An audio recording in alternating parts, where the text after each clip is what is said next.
তো hello everyone, কেমন আছো? আশা করি খুব ভালো আছো। আমিও খুব ভালো আছি। তো আজকে হলো 19শে অক্টোবর। আহ, আমি বলেছিলাম আজকে তিনটে ব্লগ দেবো পার্টে পার্টে। তো এটা হলো আমার পার্ট 1। আর আজকে আমি রান্না করতে চলেছি চিকেন চাক বাংলো। হ্যাঁ, ঠিকই শুনেছো, ফার্স্ট টাইম করেছি। তো কেমন কি এক্সপিরিয়েন্স, তো মানে এর আগে তো বানাইনি। তো তোমাদের সাথে সবই শেয়ার করবো। তো চলো এখন আমি আলুগুলো কাটতে লাগি। আমার কাজ প্রায় এগিয়ে গেছে, দাঁড়া দেখাচ্ছি। এই যে এখানে আলু আর ডিম সিদ্ধ করতে বসিয়েছি। আর এই যে মাংস। আর এটা হলো একটু মশলা গুঁড়ো, জানি না দেখা যাচ্ছে নাকি। এই যে মশলা গুঁড়ো। তো এই হচ্ছে আমার রান্নার প্রসেস। তো দেখতে থাকো, এবার মাংস ম্যারিনেশন করবো। তো চলো মাংস ম্যারিনেশন করে তোমাদের সাথে দেখা হচ্ছে। তো আমার তো মাংস রান্না হচ্ছে, এই দেখো দেখাচ্ছি।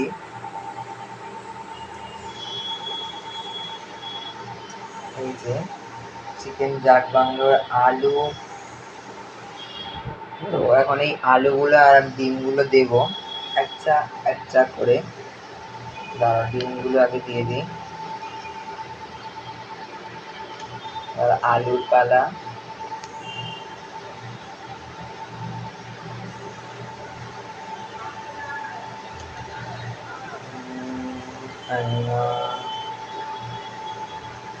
আলু কেমন আছে?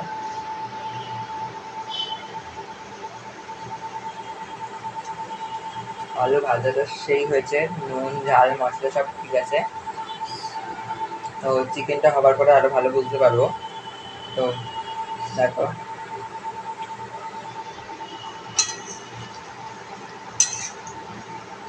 আর এই গরম জলটা ঢেলে দেবো। এই যে গরম জলটা।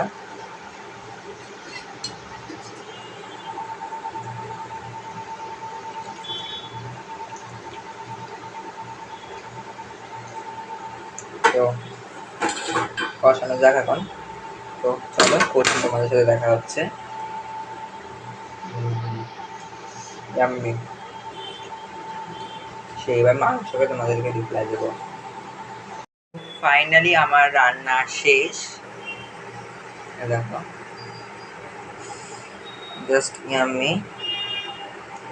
তো একটু গার্নিশিং করেছি ধনেপাতা দিয়ে। তো কেমন লাগলো সেটা একবার তোমাদেরকে জানাই। এই দেখো আমার বাটিতে আমি নিয়ে নিয়েছি। এই যে আসলে নিজের রান্না তো ফার্স্ট টাইম এটা আমি বানালাম, সেই হয়েছে। প্রচণ্ড গরম। তো আজকের মতন ব্লগটা এখানেই। আবার একটু পরে সন্ধ্যাবেলা পার্ট 2 নিয়ে আসছি।